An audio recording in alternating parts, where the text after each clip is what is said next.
दोस्तों नमस्कार। आज मैं बताऊंगा आत्मा कैसे काम करती है।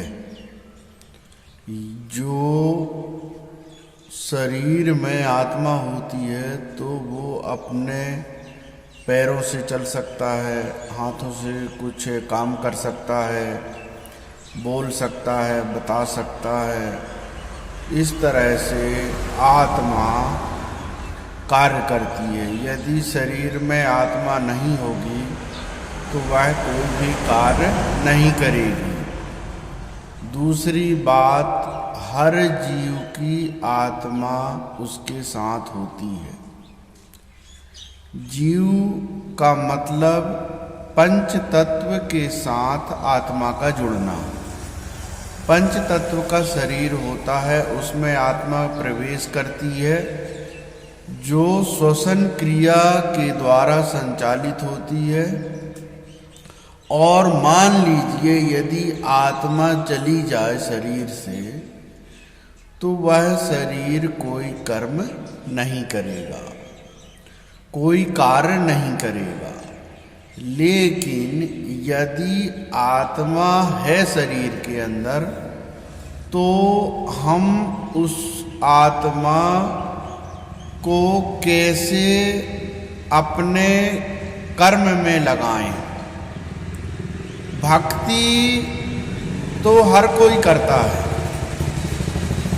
और आत्मा सबका अलग अलग होता है। हर जीव कोई भी हो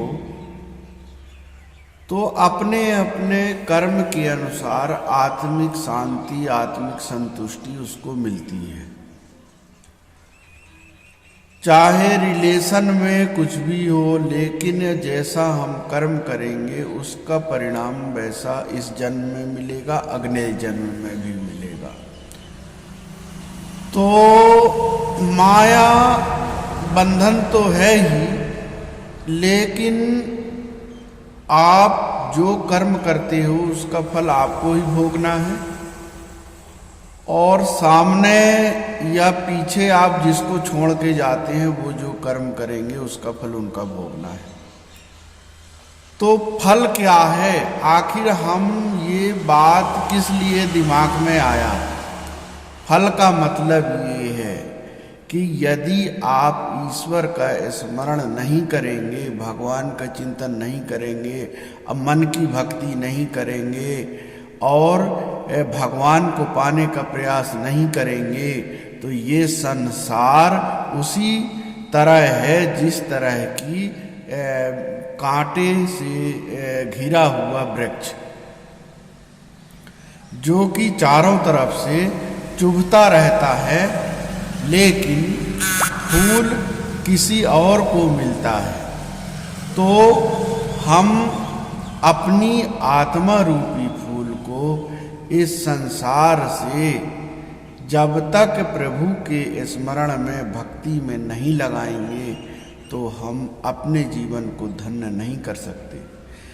यदि प्रहलाद है, ध्रुव है, वो यदि अपने माया में रह करके क्या वो भगवान को पा लेते?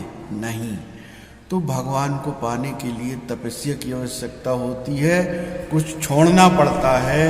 यदि आप सोचेंगे कि जगत भी मेरा हो जाए और भगवान भी मिल जाए तो भगवान इतने सरलता से यदि मिलने लगेंगे तो हर कोई जो मायापति है, मायाधीश है, उनको भगवान मिलेंगे। और जो जंगलों में, वनों में झोपड़ी बना के रहते हैं संत लोग, उनको भगवान नहीं मिलेंगे। तो हम भगवान को यदि पाना है तो अगले जन्म को सुधारना है तो भगवान को पाने का प्रयास करिए। और वैसे ही आप घटक चक्र में यदि घूमने का प्रयास करेंगे कि हम माया के चक्कर में फिर जन्म, फिर मृत्यु, फिर जन्म, फिर मृत्यु, रिश्ते करोड़ों जन्म हमारे हो चुके हैं, क्या हम कितने माँ बाप हो चुके हैं, इसको हम खुद नहीं जान पाते हैं। क्यों? मन को भगवान भुला देते हैं और हमारा जो स्मरण होता है वो भी खत्म हो जाता है अगले जन्म में। तो जन्म के अनुसार जो है हमारा भूलने की जो बीमारी है वो कभी ख़त्म नहीं हो सकती है। इसलिए यदि हम मानव के जन्म पाए हैं तो हर क्षण हर समय यदि हम जितना ज़्यादा भक्ति करेंगे उतना ज़्यादा हम अपने जन्म को सुधार सकते हैं। इसके अलावा जो माया झूठी सपना रे, यह जगत है एक झूठी सपना रे, कोई नहीं अपना रे, राम नाम जपना रे भाई कोई नहीं अपना रे।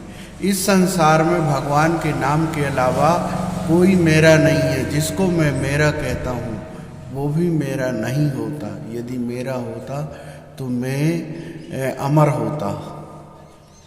तो जब मेरे को कष्ट होगा, जब मैं इस दुनिया से जाऊंगा, तो क्या मुझे बचाने वाला कोई होगा? भगवान ही हो सकता है जो कि आपको गति प्रदान कर सकता है। आपके कष्टों को हरने वाले जो हैं वो भगवान ही हैं, संसार में दूसरा कोई नहीं है। वैसे ही आत्मा है।